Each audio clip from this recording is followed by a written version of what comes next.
Hey there, welcome to Supersize Your Business No Nonsense November tip and tool number 27. Sharon Horne-Ellstrom here, and today we are talking about the tip, the lesson learned the hard way usually, and our challenge and our tool for today is problem-solving skills, enhancing and improving our problem-solving skills. How do we go about doing that? Well, the tool I'm going to share today is called the Mind Tools Problem-Solving Kit. Otherwise, you can create your own. I'll share a quick 5-step framework that we use. I actually am an avid fan of the 4-step framework, the SOAP framework, but I'll share the one that I used prior to actually simplifying it and turning it into a 4-step process, the SOAP framework, from a little bit more complicated process. Not super complicated, but important. Now, to me, problem solving, decision making go hand in hand because we're going to identify the problem. Then we're going to have to figure out what are we going to do about the problem. Sometimes the answer is we're not going to do anything. It's outside of our control. We just need to deal with how it's going to impact us in our organization. Other times we absolutely positively want to take the bull by the horns and show initiative and analyze the problem, find solutions, and take action, and then make sure that what we did worked, right? Reflect on, look at the lessons learned, and then do that over and over again. So many of the things that we do are actually cyclical, right?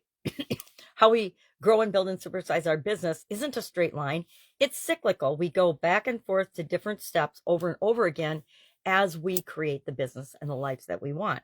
So the first step of a problem-solving skills enhancement is, number one, be able to identify the problem. And I'm talking the root cause of the problem, not just the symptoms we're seeing on the surface. It's like going to the doctor.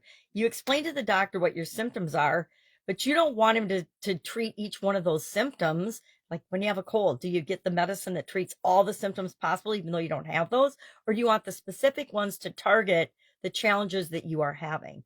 You know, just like with taking care of ourselves physically, we need to do the same things with our business. And that begins by identifying what really is going on here. What is the problem? Then we're going to look at and explore different options and possibilities for solving that problem, because the faster we get away from focusing on the problem and generating ideas and solutions, the faster we take action and move toward resolution of whatever situation is causing us a challenge. So after that, we are going to take action, implement the solution, and then we're going to review and say, okay, well, how did that work? Did that solution, number one, make the situation better? Did it actually solve the root cause of the problem? Or did it just fix a little part of the problem and we still have more work to do? It's why I like the SOAP framework. And as far as this toolkit goes, I'm an avid fan of the Memory Jogger series books because they have all kinds of different Gold QPC. I'm not affiliated with them in any way, but I've used them for decades now, since I was in corporate America in the quality field, and how we do everything. To me, quality is defined as how everybody does everything, our processes, our systems, our procedures, our checks and balances, to make sure that we're creating and providing to both our internal customer and our external customer what they need, desire, want, and expect, right?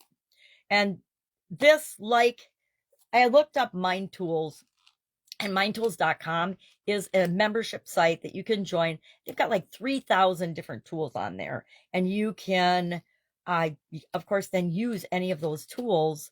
They're supposedly exclusive tools. I did not sign up for it. I have my own tools that I like and I use, and I'm always looking for new ones, but I don't think I need 3,000 of them, right? I'm learning that sometimes the simplest solution is the best solution, and more isn't necessarily better, right? Just because we have a lot of tools. We want to have tools at our fingertips that work for us and help us to make our life easier.